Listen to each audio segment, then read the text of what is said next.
Yes, people, what's happening? Welcome back to the channel and welcome to another live stream. I'm back from Manchester. Pretty depressing trip, can't lie. 4-1 loss for the Blues to round off the away days this season. Totally disappointing as usual.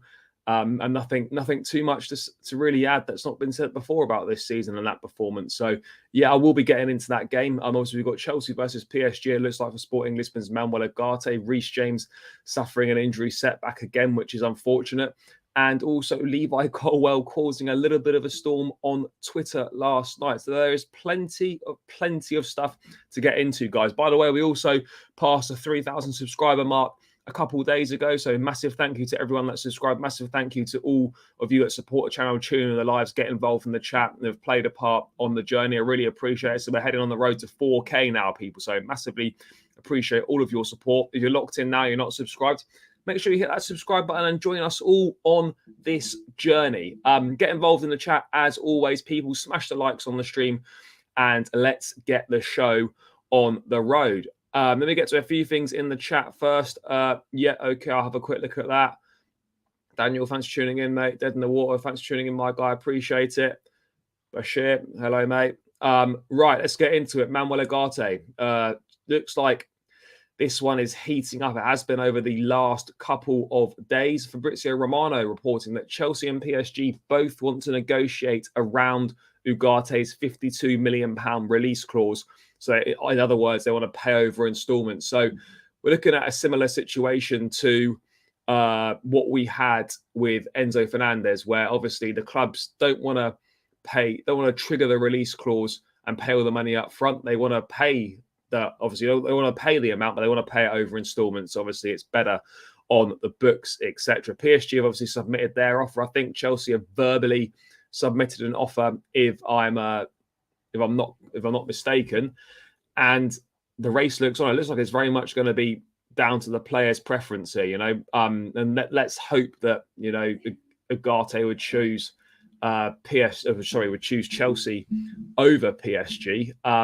Again, he's probably going to be looking at a number of things. Money will come into it as well. Quality of the league, I guess, playing time will come into it also.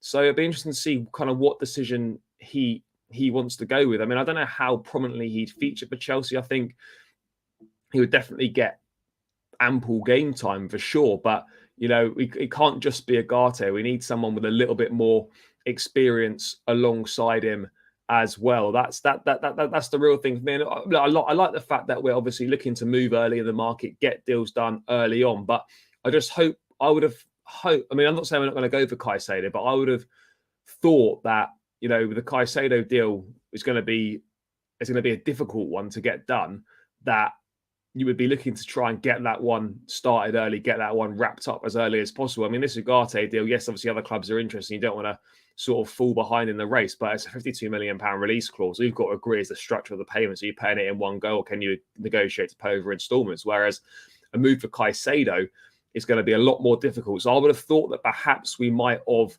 gone with trying to get Caicedo over the line early doors rather than this Ugarte deal. I mean, I don't really know too much about Ugarte. He's clearly obviously a good player. Yes, he is a defensive midfield player. I've watched a bit of him in the Europa League this season for Sporting against Arsenal, obviously, and against Juventus. He's a combative player, gets stuck in, good tackling, good passing, a bit of a hothead. He does tend to pick up a few bookings and a few sendings off here and there, so we could kind of stamp that out of his game slightly. Then that would obviously be a bonus. Other than that, I don't know an awful lot about him. So this will be an interesting one to see how this heats up, because we're obviously looking to move very early in the market, which is a big plus for us. Not something we're used to really. Is being proactive and on the front foot in the transfer market. It certainly seems that we are at the moment. It's a massive summer for the club. We've got so many to get out the door. It's going to be quite a revolution at Chelsea this summer if everything goes to plan in terms of outgoings and incomings. I mean, I say my only worry with Ugarte is a lack of experience really at kind of the top level. Yes, the Portuguese league isn't bad. Yes, he's played Europa League, Champions League, etc. And in fairness, the success rate from the Portuguese league to the Premier League in terms of signings is pretty good. It is pretty good. We do most of the signings tend to do pretty well. Enzo Fernandez for us so far. Darwin Núñez not in a bad first season. I think he'll work out. There's been plenty of signings from Portugal. I mean, Luis Diaz to Liverpool. There's been a few, and the success rate tends to be fairly high. So I wouldn't be too worried about Ugarte settling in and making a success of his potential Chelsea career.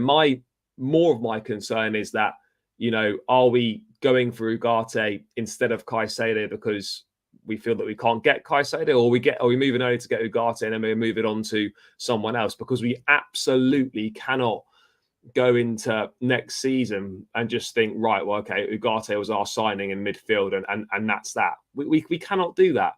We cannot do that. We have to get some more experience in, and with the amount of players that could be leaving as well, arguably we need 2 to 3 midfield players. I'd probably say definitely 2. Let me get to a few things in the chat. Thank you, my guy. I appreciate it. Yeah, we're on the road to 4K now, people. As I said at the top of the show, so smash the likes and smash that subscribe button, guys. Let's set ourselves on the road down there. Leaning towards Ugarte, Caicedo doesn't seem to. No, Caicedo, I think Caicedo would be keen on the move. Obviously, Arsenal are going to be sniffing about as well. It's going to be a difficult deal to get done. Of course, obviously, just signed a new deal at Brighton. But they rejected 70-odd million in January. It's going to take more than that to get him this summer now that he's signed a new contract. We're looking at 80+ million pounds for Moises Caicedo, which I think would represent very good value for money still, given that he's 21 years of age and how good a footballer he is. But at the same time, that deal is going to be very tough to do, which is why, again, it goes back to my earlier point. Why are we not moving to get this one done early beforehand? I'm not really too sure on that. Still need Caicedo as first choice DM target. Yeah, I would agree. It has Caicedo for me or Rice. I'm happy with either, but it looks like we're kind of behind in the race on both of those players. Yes, my guy, how are we doing? Big up. Thoughts on Keylor Navas as stopgap? Yeah, mate, I'm not against that. I'll get into that a little bit later, and I will come back to that. João Felix, mate, the mad thing about Felix is his goal at Old Trafford last night was his 4th in all competitions. And that already made him the club's joint 3rd top goal scorer in all comps on 4 goals, which just goes to highlight how terrible we've been in front of goal this season. From scouting reports I've read, Ugarte looks the real deal at a more affordable price. Brighton want too much for Caicedo. We can't walk away from Caicedo because we still need more. We still need more than one midfielder.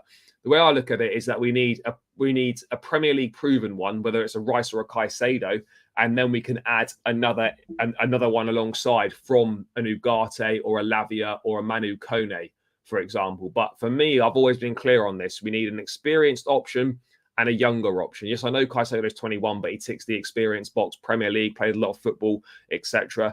So Rice or Caicedo plus Ugarte, Kone, or Lavia, one of those 2.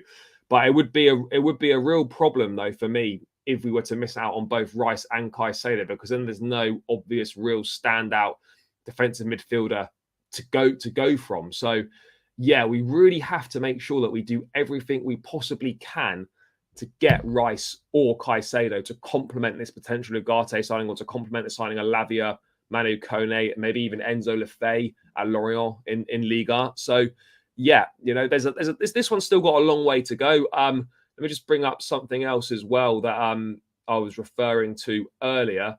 Is that Chelsea did obviously verbally agree. So according to this is obviously Rob Prattley, been on the channel before, very reliable, good at what he does. So according to Record in Portugal, which is kind of the main Portuguese paper, Chelsea have gone for the same proposal as PSG. Ugarte prefers the Premier League, but the salary proposal will be decisive. So obviously money is going to play a big part here. So Rob confirms the first part of this last night, which is a verbal offer to trigger the Ugarte release clause, which is £52 million. There'll be more to come on this in due course once the player officially makes up his mind. So again, with Chelsea and Ugarte, it's literally down to what the player wants. Does he want Paris? Does he want London? What wages are we trying to offer? How's he going to fit into the structure? We know that PSG will be able to offer a lot more money to him than we will potentially in terms of wages, because we're operating at a much lower base wage with incentives with incentive-based increases. So does Ugarte want to buy into that? Let's see what happens on that one. What else have we got here? I mean, it will add to our bargaining position signing Ugarte first. In terms of what? Oh, what in terms of like? I mean, look, Ugarte is obviously a very good young player. He's up and coming in Europe. A lot of people speak very highly of him. He's got great tackling stats, defensive stats, and whatnot. We need a midfield player. I wouldn't be against signing him, but as I've said all along, it needs to be him and someone else. It cannot just be him, and that's what we've got. That's what we've got to make sure we do. Yeah, Hall and Enzo were good last night, as was Chukwuemeka. I thought was really good in the middle of the park, and I thought Madueke was decent as well. Yeah, there's not many. Say Enzo, Lewis Hall's performance is a bit of positive as well, but other than that, mate, yeah, we've been clutching at straws big time. Tielemans is available on a free transfer. His contract expires at the end of this season. He's leaving Leicester regardless. Maddison, again, I'm a big fan of James Maddison, but it's not really the profile of player that we need. He's more like a number 10. And we don't really need more of those within Kunku here. Mount could stay potentially. Obviously, Felix, we might look to sign on another loan or permanently. So there's not really doesn't really look like there's space for Maddison in the team, which would be a little bit of a shame. But that's kind of just where we're at right now with that. So Tielemans is on a free. Maddison, again, I think will go to Newcastle or somewhere like that. Yeah, look, the future is bright, you know, with others to bring in as well, whether that's Rice, Caicedo, whether it's Ugarte, whether it's Lavia, Kone. You know, the midfield future is bright, and the future of the club, I think, is exciting, but there's a lot of work to be done this summer before we can sort of start getting well ahead of ourselves in that regard, because, yeah, it's exciting to look forward to the future, but we've also got to stay grounded and accept that, like, just because we're going to get rid of a load of players and sign a few new ones, that suddenly everything's going to be fine next season. It's still going to take a little bit of time. Yeah, he wasn't great yesterday, agreed. Yes, Jacob, big up. To clarify, I mean, if we wait and only have Caicedo. Oh, right, I see. Yeah. No, for sure. No, we can't just be held to ransom over Caicedo and do no other business, have no other targets in mind. We've got to be working on multiple deals at the same time, which is where it becomes really useful that we've got the likes of Vivell, we've got the likes of Win Stanley, Lawrence Stewart, etc. All guys that Joe Shields as well that can be working on deals, doing stuff in the background, etc. So yeah, that's where it comes in handy. You can't work one deal at a time. You've got to be working on multiple deals, have multiple plates spinning all at once. Pocher talked to Ugarte. Well, apparently Ugarte wasn't even on Chelsea's list until Pochettino said that he wanted him or was a fan of his, one or the other. So Ugarte wasn't originally on Chelsea's list of targets, but now that Pochettino's obviously come in, he's working behind the scenes whilst he's not been officially announced to take over. And Poch is a fan of Ugarte. And ultimately, the way I see it right now is that we need to trust Pochettino. So if Pochettino says that Ugarte is the guy for him and he's the guy that he wants, let's go and do all we can to go and get Ugarte.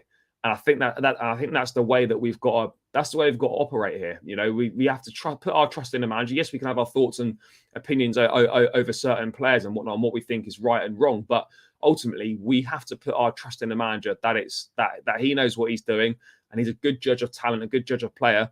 So yeah, if Pochettino wants Ugarte, I'm all here from it. But it seems like this still is gathering pace pretty quickly in terms of what's going to happen. So yeah, we're just waiting for Ugarte to decide. I mean, I don't think we'll hear too much until the Portuguese league season has finished. I presume that concludes this weekend, like all the other leagues do. If I'm not mistaken, I don't really keep tabs on that one, but I presume it finishes this weekend. And I suppose next week, or in the coming weeks, that we'll have a decision from Ugarte, whether it's going to be PSG or Chelsea, or if someone else even comes in for him. So it's definitely one to watch. But Chelsea, as Fabrizio said, are firmly in the race for Manuel Ugarte. Yes, big up, my guy. Yeah, we were right here. It's pretty tough. Yeah, no, I can't see this season being this low for sure. But, you know, we're not going to suddenly be back challenging for the top 4 spaces, I don't think, next season. I think we're going to be in and around the top 6, top 7. And we just have to accept that that'll be a massive improvement on this season. That's kind of where we are. I do feel that we are going to be... I think we'll definitely be better, but I think it could take a couple of seasons for us to get back to where we really want to be, challenging and winning the trophies that we so desperately crave. So yes, it'll be better, but there's still going to be a few bumps along the way. That's for sure. Would you say? I mean, we shouldn't be basing it just off one outcome. It's got to be based on the bigger picture. I've always said that if Lukaku wants to make a try of things and he's prepared to come back and he wants to, then I'm open to it. The striker market is not the best this summer, as I've said many times on the channel. Ivan Toney would have been my choice. That ban puts a spanner in the works there. Victor Osimhen's going to cost a lot of money with a lot of clubs chasing him. And then you're looking at the likes of Dusan Vlahovic, Lautaro Martinez, guys that are going to be tough to get out of their club. So if Lukaku wants to make a success of his Chelsea career, he wants to try and make a go of it, then I'm all for it. And I think we could be doing a lot worse than that. He's a ready-made in-house solution. We've already got to a potential goal-scoring problem. There's different players around him this time, more quality, different manager, different owner. It's got potential to work, but again, as I said, it all comes down to what he wants. So yeah, that's my take on that one there. Portugal sort this. Look at Man United last year. Ralph was poor, and in comes a decent manager, and look what happens. Yeah, look, it's not obviously the manager's going to make a massive difference for sure. But we've got there's an attitude problem in the club, in the dressing room. We've known there's been attitude problems for a number of years now. There's a few bad eggs as it were, in the dressing room, players that need to move on. But I hope that, once the players that don't want to be here move on, the atmosphere can be a lot more harmonious and a lot better around the training ground and in the dressing room. And hopefully that can kind of transfer onto the pitch. I mean, you have Lampard last night saying that, collectively training sessions haven't been good enough. Well, you're taking the fucking sessions. You're in charge of them. Why has it not been good enough? That's what I'd like to know. What's happening in training? All we ever see is little clips of guys looking in good moods, banging balls into the back of the net. Like, you're saying that the training sessions haven't been good enough. You're taking them. So what's going on there? So yeah, I mean, yeah, I think we'll be better. I think we will be better next season. Poch will certainly make a massive improvement, that's for sure. But it's important that we don't put too much expectation on him. That's one thing we've got to do. Yeah, no, we did. This is the mad thing. Like, we actually played all right in parts, and this is what I was saying last night. Is that we have to. There's no real collective positives, but there are some positives in isolation, like the performance of Enzo, like the performance of Chukwuemeka, Lewis Hall. I actually even thought fair play to him. I actually thought Azpilicueta was quite good last night as well, even though he's on his final legs, and this will probably be his last game on Sunday for the club. I think, if we're being serious, we can't continue with Aspie as part of the squad anymore, and that's just the harsh reality of it. Sporting plays tonight. I don't think Ugarte will play. No, I think Ugarte probably will play, but if Sporting play tonight, they should be on. What time is it now? 7:05. Might have already kicked off. Let's wait and see. But yeah, it'll be interesting to see what his mindset is. What if he's asked about it and stuff. You can't beat a good old South American DM. Yeah, we do need some steel, fight, and nastiness in there. Absolutely. I mean, we haven't signed a defensive midfield player since Nemanja Matic. We literally haven't replaced Matic. How mad is that? I mean, it baffles me every time I hear it.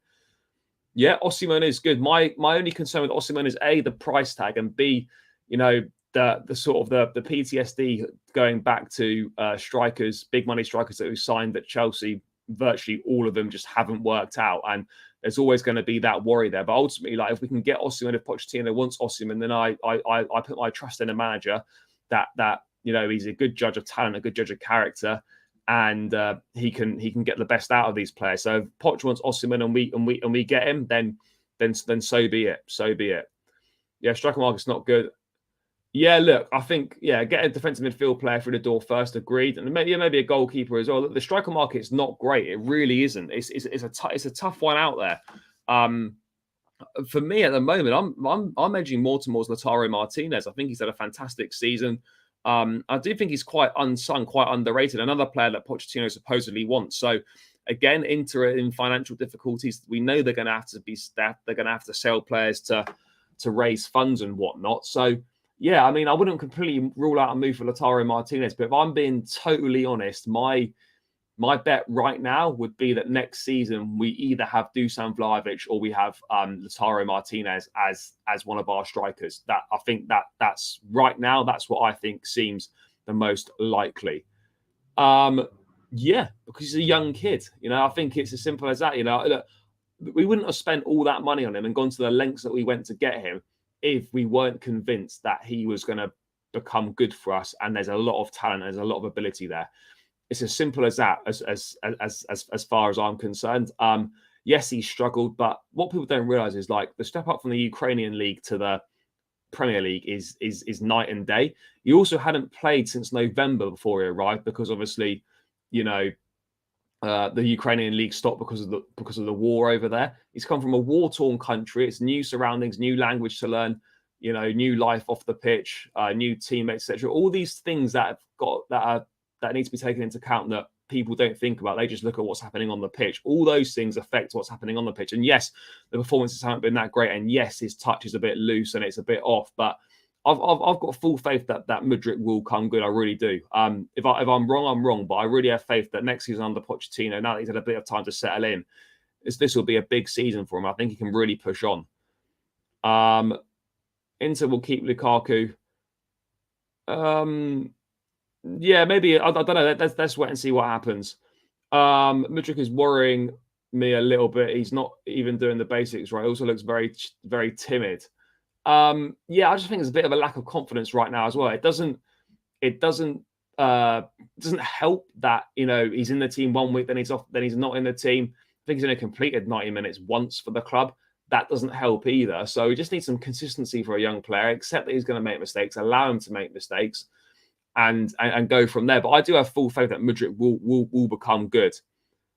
My only hope is that Mudryk turns in. I mean, he's not going to turn into Salah, I wouldn't have thought, but he will definitely improve, and I think he will be a really important player for us in the years to come. No doubt about that for me. Postecoglou, I don't know what Spurs are going to do. Not too fussed about Spurs right now. The game yesterday was literally a carbon copy of Lampard's first game at Old Trafford. Well, yeah, did we lose 4-1 or 4-0? I can't remember. Anyway, yeah, the mad thing is that we played okay in parts. We created some decent opportunities. We looked half decent at times, but ultimately, when it matters, we can't make it count. We made poor mistakes at the back, and we got punished, and we kind of just gave up in the second half a little bit. Yes, we got a goal through Felix, but ultimately, yeah, it was a tough afternoon. It's just the same old of this season. No fight, no passion, no desire. Can't stay in the game. Yeah, just a massive disappointment. But it's what we come to expect. I've been to a lot of games this season, and I've left a lot of those games with exactly the same feeling, just disappointment and just a massive letdown. It's as simple as that.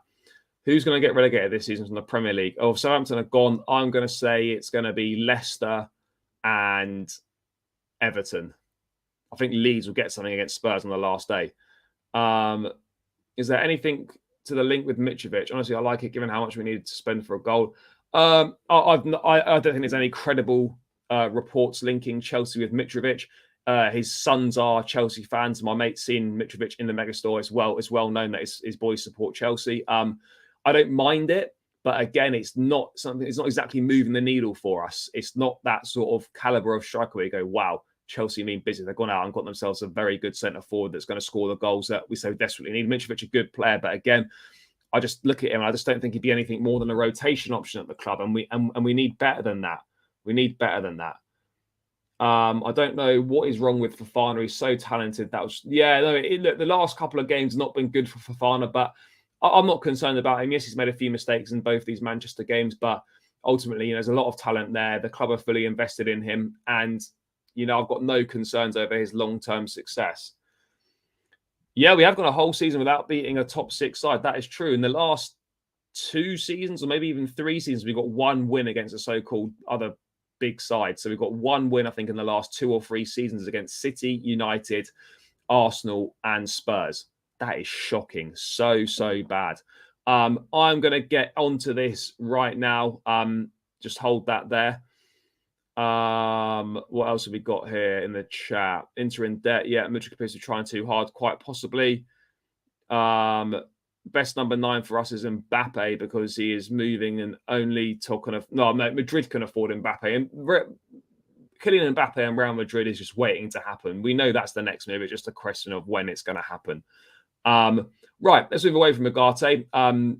So that's basically the update. It's just down to Ugarte. Chelsea and PSG have both submitted the same bid, offered the same payment structure for the release clause to be paid in installments rather than all in one go. And it's now just down to Ugarte to decide. So we just have to sit tight and wait for his decision. Right, let's move on to never a dull day on Chelsea Twitter. Let's move on to the Levi Colwill situation, which is not really a situation, but it's been made out to be a massive deal, like everything always is on Twitter, and especially on Chelsea Twitter as well. So this is the tweet in question. So one of the guys, Ryan, from one of the most prominent Brighton fan channels, Brighton's like social media things, asking Levi Colwill how his evening's going last night. Obviously, he's celebrating with Billy Gilmore, former Chelsea player as well. Brighton have obviously had a great season, qualified for the Europa League for the first time in the club's history.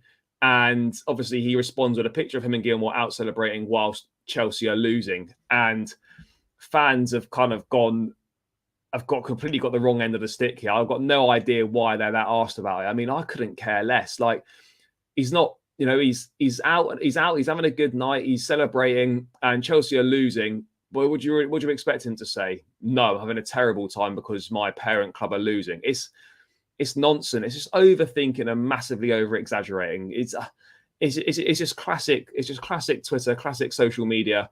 In this day and age, it's as simple as that. I really don't think there's anything to it at all. We know that Colwill will be back next season at Chelsea. We need to negotiate a new contract with him. Obviously, the club have got an automatic option to extend it, so it's not pressing the contract situation, but it does need to be done. Colwill will want assurances over how much playing time he's actually going to get at Chelsea, which I think is fair. Does he get in ahead of Badiashile? Does he get in ahead of Silva? Does he get in ahead of Fofana and stuff? It's going to be key. Pochettino obviously wants to work with him, but it's going to be key to see where Colwill fits in, and can the club offer him the money that he wants? That's the thing. Can Chelsea offer Colwill the minutes that he craves and the minutes that he wants? That's going to be the big question. But in terms of this tweet, I mean, it's nothing. I mean, people just going mad over absolutely nothing. I mean, it's just ridiculous. You look at some of the responses to this.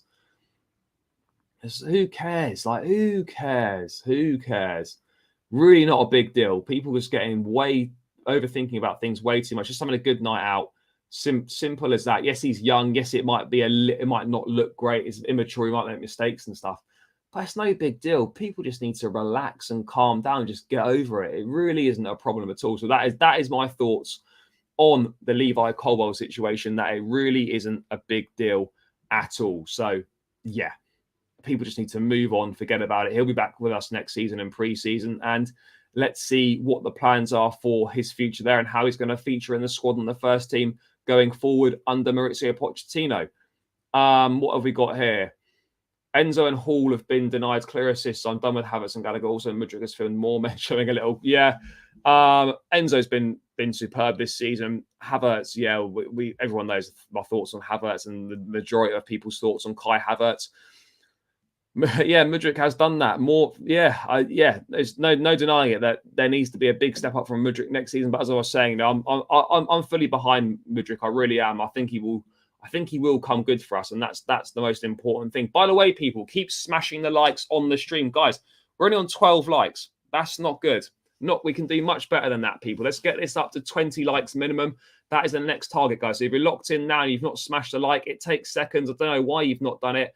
Just hover over that thumb button, click it, help me get the likes up on this stream, spread the word to more people, and get this out there. So yeah, guys, hit the likes on the stream. 8 to go to 20. So let's get that 20 likes target hit first, and then we can push on from there. So yeah, smash a like, people. Make sure you do that. Yeah, Enzo and Hall have been very good as well. Yeah, absolutely agree. Couldn't agree more.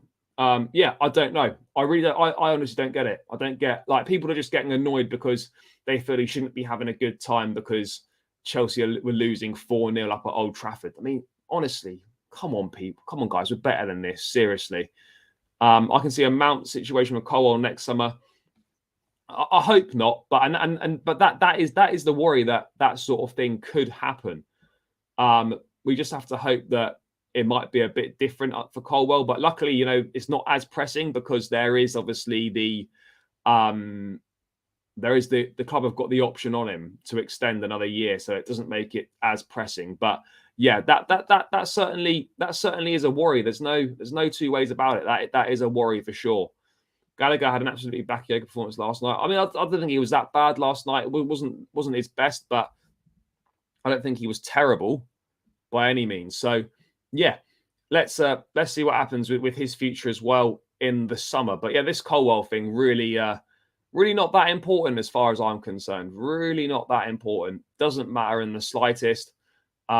So yeah, that's kind of that's where we're at on that one. So moving on. It was mentioned about Keylor Navas in the chat earlier.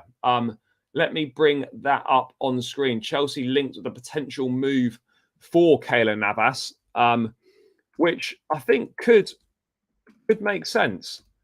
Again, it depends. I mean, the goalkeeper market is another one that's not the best, which is true. There's no denying it. But at the same time, you know, this Santi FM guy, I don't actually know what his proper name is, reporting that, you know, 2 of the Premier League's traditional big 6 clubs are interested in Keylor Navas. Yeah, Keylor Navas is 36. But it's adding that obviously Chelsea alongside Spurs and Leicester and Brentford are potential suitors for Navas. Now, Navas out of favour at PSG, obviously spent the second half of the season on loan at Nottingham Forest, lost his place to Donnarumma in goal. And I think I honestly think he's a really good keeper. And I think it could make sense for Chelsea to do something like this. Yes, I know we're linked with Onana and we could be keen to get Onana, but again, Inter won't be wanting to sell. They're not going to want to sell all their players. And I look at it and I just think we could do a lot worse than signing a veteran keeper in Navas for a couple of seasons and then see what the lie of the land is with Mike Maignan at AC Milan in a couple of years' time.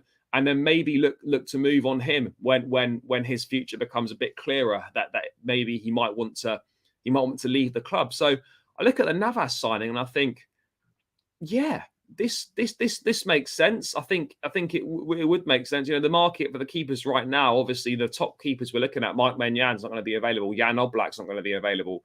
Ter Stegen not going to be available. Even though Barca needs to raise funds, they're not going to be looking to sell Ter Stegen. Those are probably 3 of the best. And you know, you look at Onana that we've been linked with. Yes, he's good, but is he a massive upgrade on what we've got? I'm not sure. I think Navas would be an upgrade, a significant upgrade on what we've got. Obviously, we're linked with David Raya as well. But I mean, a fully fit Keylor Navas next season, playing his best football as a keeper, I think that could be smart business from Chelsea. Wouldn't cost a lot of money, and it would tie us over for a couple of seasons. And then the lie of the land in the goalkeeping market could well become that little bit clearer. So yeah, I mean, I think it makes sense. I mean, I think it's high risk, low reward. Sorry, high risk, low reward. I really do. It wouldn't cost a great deal of money. The wages wouldn't be outrageous. And you've got ourselves someone who is a very good goalkeeper, you know, won 3 Champions League at Real Madrid, was a regular in the PSG goal until Donnarumma arrived at the club. So I think this makes sense. You know, we've all been crying out for Chelsea to make smart signings, to do smarter business. This would be smart business, you know. We need to stop just spending loads of money on every single player and think smarter with what we're doing. And this would tick all those boxes. I really do think that a move for Keylor Navas would make sense. Again, let's wait and see what happens on that one. But yeah, it would be interesting. I mean, obviously, I think the main target is to go and get Keylor Navas. And if that's, is to go and get Andre Onana. But at the same time, you know, I think we could do a lot worse than this. So I hope we're serious about this. We're keeping tabs and we're exploring that option because I think it makes sense. It makes sense on a number of levels. It really does. I mean, Brentford's David Raya for me is not. That's not really making sense. I'll be real. It's not making sense to me, that one. I think Raya's a good goalkeeper. He made some great saves in the game against Spurs, but at the same time, it just wasn't. I'm just a little bit unsure on him. I just don't think he's that much of the significant upgrade that we're looking for between the sticks. And obviously, Mendy will go this summer. Kepa, we'll try and get rid of him. But again, because of the wages he's on, it's going to be very hard to get a club to take him on those wages. If he's going to leave, then he would have to take a pay cut. So I think I'm more resigned to the fact that Kepa probably will still be at Chelsea next season. And then we're going to bring someone else in, whether that's Onana. I think we should be looking at the likes of Keylor Navas. But the quicker we can get our business done, the better it's going to be. Because it's going to take quite a lot of time for us to shift these players out the door.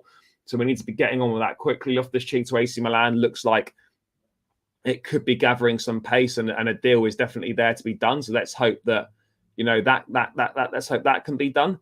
But yeah, that would just be the first of many. Plus, we need to be quick at bringing players in, so they can obviously have the whole preseason here. Obviously, I know not all deals are possible to be done by the time preseason starts, but we've got to get as many of those deals done for the key players before preseason starts, just so they get a full preseason under Pochettino and with the squad. That's going to be so important heading into next season. It really is. Guys, we're still only on 13 likes. Come on, people. We can do much better than this, Make sure you smash that like button, guys. I know there's plenty of you in here that haven't hit the like. So if you could please smash the like, it would be massively, massively appreciated. Let's get this show on the road to 20 likes. Come on, people. Let's get this done. I would take Navas all day for a few years. Yeah, it makes sense. Guys in the chat, let me know your thoughts on if you take a deal for Keylor Navas or not next season at Chelsea. I think it's smart, and I do think it makes a lot of sense on that one. But yeah, put your thoughts in the comments. Put your thoughts in the chat, guys. Would be interesting to get to see what you think on that one. I mean, what else have we got to cover here? Let's have a look.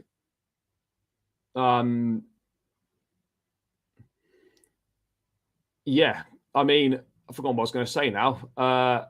Let's chat about yesterday's game then, because we haven't talked about that too much yet. It was a tough day. Let's bring up Frank Lampard's record as Chelsea manager, which is quite depressing, if we're being perfectly honest. But we've got to be fair. Let's have a look at it. I'll bring it up on screen now. Doesn't make for good reading, people. If you've not seen it, we're about to see it now. Chelsea's record under Frank Lampard in this interim spell: 8 goals, 1 win, 6 losses, and only 4 points. So 1 win and 1 draw we've had. So the win at Bournemouth and the draw against Forest are the only points that Lampard's picked up in the league. That Bournemouth game literally stopping that, I think, from being a clean sweep of 20th. And to be honest, we've pretty much been in relegation form all season. But this is horrendous. That is so, so bad. And, we all love Lampard for what he's done as a player, but that is unforgivable. It's undefendable, that is. It really is. It's indefensible. There's nothing you can say to defend anything that's happened in this spell. It's been an absolute disaster and an absolute disgrace. And Lampard will forever be loved as a player. Will forever love him for everything he's done for this club. But this spell as a manager has been shocking. You as a manager are terrible. But we've only got one more day of Lampard ball to see out. One more match against Newcastle on Sunday. And then Lampard ball at Chelsea is done. That has got to be the final chapter. We cannot see Frank Lampard back at the club in a managerial capacity again, because we've done it twice now and it doesn't work. He's not cut out for the job. He's not good enough. It's as simple as that. But it's mad that we've been in relegation. We've been the worst team in the league pretty much since Lampard took over. We've been one of the worst teams, if not the worst, since a long time. Most of the season we've been in relegation form. That is mad. For the money we've spent, for the history of the club, for the stature of the club, the size of the club, to be in that situation is inexcusable. It is indefensible. So bad. It's not defendable, but people saying he's lost his... No, yeah, that's utterly ridiculous. People need to... You can set... Lampard the player and Lampard the manager are two separate things. What he does as the manager at this club has no bearing on his status at the club as a player and as a legend. Lampard will be forever a legend at this football club. and will forever be one of the greatest players to ever put on the Chelsea shirt. But people spouting nonsense like he's lost his legend status and all that bollocks. Grow up, guys. Seriously, what the fuck are we doing here? Like, honestly, Lampard will forever be a legend at this football club. But respectfully, as a manager, you are not it. I mean, I'll be more than happy to have Lampard as a club ambassador or in an advisory role on the board or something along those lines. I think that would suit him really well. But ultimately, as a manager, if he really wants to make a crack of it, he needs to go abroad or he needs to drop down a division to the Championship and just really try and work on himself again. But yeah, this is shocking, really shocking. Let me get to a few bits in the chat quickly. I hope we get Ugarte, but if he chooses to go to PSG, it's his biggest mistake to go there, in my opinion. Yeah, I mean, I don't know what he'd be basing that on. I guess he'd be basing it partly on playing time, partly on money as well, the project, etc. I'd like to think that Ugarte would pick PSG would pick Chelsea rather than PSG, but I couldn't say for certain. I really couldn't. That's the thing. Yeah, that's ridiculous. I've just read that. Who's the clueless idiots that bought Lampard in? How they thought bringing him in as an interim would work? I don't think they thought it would work. What I would say is that it was a PR appointment for sure to get the fans back on side. And given the fact that they sacked Potter with 10 games to go, which was a mistake in itself, they should have got rid of him much, much sooner. At the same time, with only 10 games left and you need to bring in an interim, no top manager is going to come into this mess and take it over to the end of the season on 10 games. And no one's going to want to start their Chelsea career with that 10-game run because it's been difficult. It really has. So Lampard, to be honest, was probably the only logical option that we had. And I think we knew that it wasn't going to be good. We knew that he wasn't a good manager and that, he would struggle, and he massively has done. But at least it got the fans back on side initially. And, it keeps the terraces kind of on side because fans aren't going to turn on Lampard because of his legend status. And that's just the reality of the situation. So that's why they did it, because they tried to save face a little bit, try and get the fans back on side and buy themselves a bit more time to obviously back then get the managerial appointments sorted out. What I hate most is Lampard blames everyone and everything but himself. Yeah, no, I fully agree on that. It's always like it's standards, it's fitness, it's this, it's that. Mate, you're taking no responsibility yourself as manager for the tactics, for the way you set the team up, for the in-game management. That's all on you. And you're taking zero responsibility for it. Game after game after game when we're losing, you take zero responsibility. You absolve yourself of all responsibility in terms of the performance. And sometimes as a manager, you just got to front up and, you know what? Yeah, I'm struggling right now. Yeah, I'm getting things wrong. Things aren't going right. The players aren't doing what I want them to do. And we need to get to the bottom of that. Lampard takes zero responsibility, and that's really frustrating. Part of being a top manager is accepting when things are going wrong and trying to put those things right. I almost feel like Lampard's not accepting that he thinks that he's doing anything wrong, which is kind of staggering, really. It is. Yeah, I mean, Paez looks an absolute baller. He has scored again in that Under-20s World Cup. And that young Ecuador team looks superb. I think, honestly, Ecuador could win a youth group World Cup at some point soon, because the crop of youngsters they've got coming through is very, very good as well. And Kendry Paez looks phenomenal, playing, I think he's only 15 or 16, playing in the Under-20s, so playing up a couple of age groups. Looks a great, great prospect. So let's hope he continues to develop and he can be really decent when he does arrive at Chelsea. It's mainly people on Twitter saying it. Yeah, no, don't take that shit seriously. We needed someone to caretake. To be fair, Bruno didn't want it, and Chelsea didn't want to. Yeah, that's ultimately what it comes down to, and why it happened. So I don't think there can be too much blame for Chelsea appointing Lampard. It was kind of in a situation we found ourselves in and put ourselves into. That's kind of what we had to go for. That's the reality of it. That's what we had to go for. But yeah, it's not been good. It's not been good to put it lightly. And do you know what it was, right? The team last night, I couldn't even complain about it. Players playing that we've been calling out to play, players playing that deserve to play. Chukwuemeka, Mudryk, Madueke, Lewis Hall playing again. All these guys playing that we've been calling out to play. And on the whole, they played pretty well. And actually, do you know what? Yeah, I know we went 1 down in the first 5 minutes, and it's shocking defending from a set piece, and it's to be expected. But we had a lot of chances to score, and we should have been doing so much better with those opportunities. But time and time again, we were massively lacking confidence. We're useless in front of goal, and we cannot capitalize on key moments in games, and then we fold when the pressure's on us. And that's ultimately what happened. Give away, can't defend a simple free kick. Then we can't see a game out until half time. Then we're giving fucking easy goals away, giving penalties away in the box, rash fouls. It was just one disaster after another. And, I'm not saying the game would have been different, but if we could have stayed in the game, if we could have stayed in it at 1-0 at half time, then that makes it a bit different. It's 2-0 at half time, and it's game over for this team. It really is, which is so frustrating. We needed someone to be care. Oh, I've already read that. The big mistake was at the start of the season and that ridiculous summer window we had. We had Hall and Martin, but signed. No, look, we needed someone else, like a Cucurella. I still think Cucurella can come good for the club.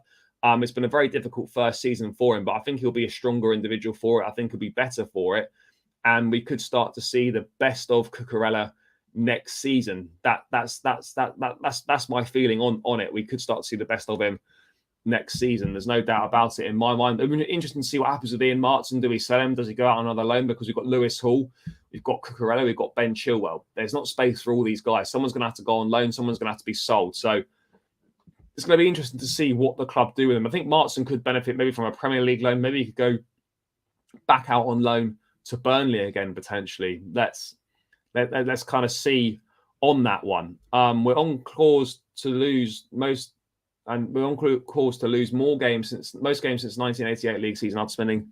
Look, this season's been setting records for all the wrong reasons. It's pretty much the worst of everything. We just have to forget it happened and move on from it. But the most important thing is that we learn from it. We have to learn why this happened, what went wrong, why it went wrong, and ensure that it doesn't happen ever again. That's the reality of the situation. Yes, we'll put it out of sight, out of mind, but there's really important lessons for the management, for the hierarchy, and for the playing squad to learn from this abomination that's been this season. And we've got to learn from those lessons heading into next season under Pochettino. No, I'm not sure either. I actually thought Felix has played pretty well recently when he's come off the bench. I mean, it was a good solo goal for his goal last night. And he should be playing more. Hopefully, I'm in two minds about it. Is it going to be his last game for Chelsea on Sunday? I'm not sure. I think the club would like to keep him. I think he wants to stay at the club. But again, paying 70 or 80 million quid is not a priority signing for Chelsea right now in Joao Felix. So we're going to have to see what happens. We're going to have to address the other key positions first. And then, and only then, once we've got ourselves a forward, a goalkeeper, and a defensive midfield player, then we can have a think about signing Felix for another season or permanently, depending on what our financial situation is once we've done that. But yeah, I'd like to keep Felix, but it's not a priority in my book because we've already got Nkunku.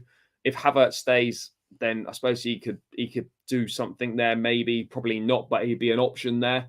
If Mason Mount decides to extend, it's an option there. So again, for me, Felix makes sense if Mount doesn't stay, but if Mount stays, I don't see how you can have Felix and Nkunku and Mount. I just don't see how that correlates, and I don't see how that correlates or corresponds in the same squad. I just don't think we can do that. So it is going to be interesting to see how we approach that one. I think it'll be a lot clearer once Mason Mount's future is decided one way or another. Then there would be space for us to bring in someone like a Joao Felix again. So, and again, we've got to see what Pochettino's thoughts are on Felix as well. Is he the sort of player that Poch wants to work with? Is it the sort of player that Poch feels that can be useful to him? Can he get more out of him? Poch is going to have a big say in whether we keep Felix at the club as well. I think it's really important that we obviously don't forget that, because new manager coming in, let's see what he does. So it's going to be interesting. It is going to be interesting with Felix, but yeah, those are my thoughts on a potential move for Joao Felix. Those are my thoughts, but yeah, let's see what happens on that one. Do you think absolutely Kante should be signing a new deal. And that's another slight worry for me as well, is that Kante was supposedly back in February, I think, or March even, whenever it was, really, really close to signing a new contract at the club. It was only going to be a matter of days before it was done. It was all agreed and stuff. And now you've not heard anything for months, which is a little bit concerning. It is a little bit concerning, if I'm being honest. I'm not suggesting that like anything untoward is happening and he's decided that he wants out now, but it is concerning that it was reportedly really close and now we've heard nothing for a few months. Maybe they just wait until the end of the season. I'm not too sure, but obviously that will become clearer in the next few days because the contract will expire very, very soon. So yeah, I'd like to think maybe like next week early on we might get an announcement on Kante one way or another. But yeah, I'm surprised that it's gone really quiet. Look, I still feel that Kante is a phenomenal player and can offer us some really good performances and can offer us some much needed experience and much needed squad depth in the team as well. It's really important that we don't just fill the squad with a load of young players and lose any experience that we've got. But at the same time, he's injury prone. But I think it would be a mistake not to keep Kante around the place. That's the way that I see it. But ultimately, let's wait and see what happens on that one. But I do feel it'd be wrong if we didn't keep him. I really do, because he can be a really important player in our squad and for the younger midfielders to learn off. Your likes of your Santoses when they come back from loan. These sort of people can learn so much from Kante. It's really important to keep some level of experience around the place where players that have been there, done that, and won everything to help these younger players that are obviously in the dressing room. I mean, this is a no-brainer. This season is on course to be the worst season Chelsea have ever had. So, yeah, of course, this is worse than 15-16. We finished top half in 15-16. This is way, way worse than that. 100 million for Felix, utterly ridiculous if that's the price being quoted. I don't think it is. I think it's more likely to be between 70 and 80, but still, even at that price, it's questionable. A loan move would be much better, but we can't keep loaning him. There would have to be some sort of option or obligation or a buy option triggered based on a certain amount of appearances or whatever it is. So let's see what the club do decide to do there. But yeah, it will be interesting. I mean, I'm in two minds about the Felix thing, as I said. But yeah, back to the game itself yesterday, just the same old really. We're in the game, then it's just so annoying because I did see some positives there last night, but you can't really have too many positives when you've just been hammered 4-1 away from home and you were 4-0 down with about a minute or so left. So yeah, it's hard to take the positives. There were a few individual ones. We created some chances. We played, probably say in that first half, until we conceded that second goal right at the end of it, that it was probably, I know the bar's been so low, but it's probably the best football that we actually played under Lampard in this second spell, in that first half, before we obviously conceded the second goal right on half time. So yeah, it's kind of mad, it's kind of mad, but it's a real shame, really. It is a shame because I just think we are better than, I say we're better than that. We're evidently not, but we shouldn't be going to places like this and getting humiliated like that. We're going all over the country and we're just getting humiliated. And Emeka saying after the game last night that we need to give more for the badge. Well, yeah, no shit, we need to give more for the badge. And at least he's been honest and saying that. But the deeper problem for me is why are we even in that situation? Why are we in a position where guys aren't giving their all for the badge? How can that be allowed to happen? Lampard, someone that bangs on about standards, knows what it means to play for this football club, has won everything at this football club. And saying that, we've got a squad of players that need to give more for the badge. Well, why? Surely that's one thing that Lampard can do is instill that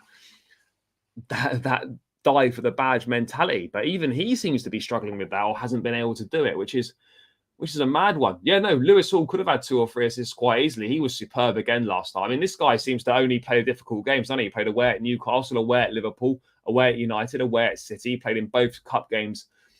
City as well. He seems to only do the big away games. I thought it was really good last night. A bright future, 18 years of age. And again, let's see what happens with him, because how many minutes is he really going to play? If obviously Cucurella and Chilwell were first choices at left back. I mean, Hall is actually a midfield player who does pretty well at left wing back. I do think that he's probably better as a left wing back just because it gives him more license to get forward. But he was in a flat four last night, and he played really well. PSG, well, no, it's not confirmed. It's basically between us and PSG. So Ugarte's got to decide if he wants to go PSG or he wants to come to Chelsea.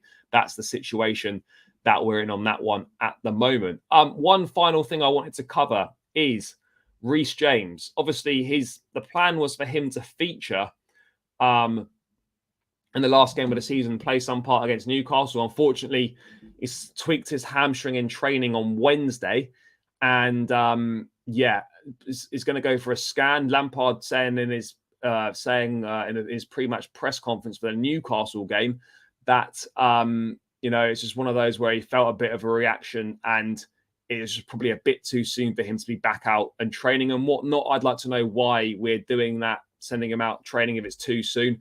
Again, brings up the old medical department questions. Absolutely shocking from them. That's got to be overseen and redone in the summer. But unfortunately, Reece putting this statement out on his Instagram. He needs to go get this surgery in the summer. We cannot go into next season with Reece James constantly picking up these injury issues. Yes, we'll have Malo Gusto, but we need a fit Reece James for a season. I mean, it's mad that when was the last time Reece was pretty much fit for a whole season? It seems to be quite a rare occurrence at the moment, which is not good really for a player of his quality and his age that he seems to be picking up so many injuries. I mean, what are we doing? And they're all different kinds of injuries as well. It's not like it's the recurring theme. It's knee, it's hamstring, it's different things, which is a concern. But Reece saying on Instagram, I'm sure you've seen the news. I won't be back for the last game. It's been tough for me. I'm sorry this season hasn't gone as we all wanted. Next season, I'll be back stronger than ever, and we will be fighting for trophies. Stay well and see you all soon. Love you all, Reece. Fair. So Reece is going to be back next season. Please get that surgery in the summer. Maybe when he was a main right back, but pretty much since he's come into the Chelsea team and been like a mainstay and a regular, I think he's been pretty much picked up a major injury each season, which is kind of mad. It's kind of mad. I hope we don't. Let's hope that's not the case. Obviously, that would be the worst case scenario, but let's hope that isn't the case. I mean, just to kind of bring home the point on James's injury record, I'm just going to bring it up now because I tweeted it out the other day. Like, the injury record is not good. I'm just going to bring it up on screen now, guys. Right, let me bring it up. So this is Reece James's injury record, and this is, I mean, I'll put out at what point does it become concerning. It is already concerning. This is Reece James's injury record. So 1920, he missed 5 games. I think that was the Lampard's first season. Missed 5 games. Then in 2021, he missed 9 games, ankle injury, out for 2 weeks, out for just shy of 4 weeks with a thigh muscle strain. 21-22, this guy missed so many games. So he was out for 49 days with a hamstring injury. So he missed 11 plus 2, 13, 18. He missed 20 games for Chelsea in a 21-22 season. And then he's been out for 60 days this season with a knee injury. Remember, we had a month gap in the World Cup, which is why these games are a little bit less. But 9, 10, 11, 18 games he's missed this season, plus the 7 games he's missed with this hamstring problem. Well over 20 games again. That is a really, really concerning injury record. All different things and multiple injuries per season as well. That is concerning. And, we've got to look at the medical department this time. We've got to look at the type of training we're doing in the gym, the conditioning we're doing, the work we're doing out on the training pitch as well.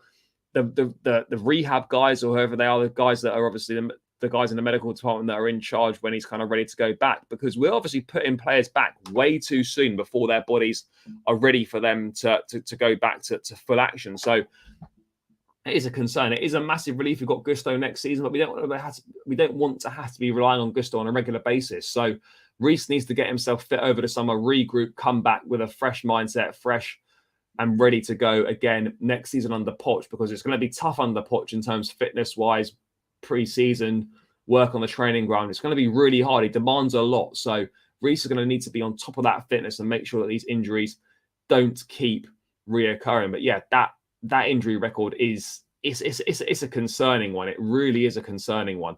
Guys, we still haven't hit the 20 likes yet. 3 more to go, people. I'm about to round this one out. So the last 3 of you need to smash the likes on the stream before I round this one out, guys. It takes seconds. It will help me out, and I would massively, massively appreciate it. So yeah, let's get these likes up to 20 people. The issue isn't just Reece James. Almost all our players get injured all the time.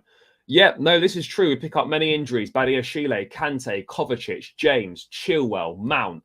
That's just 6 or 7 just straight off the top of my head there. So it's a wider problem for the medical department at the club, and that has to be addressed as someone. That's really important as well, amongst many, many other things. But people, this seems like a good place to round this one out. Thank you so much for tuning in, as always. Massively, massively appreciate each and every one of you tuning in.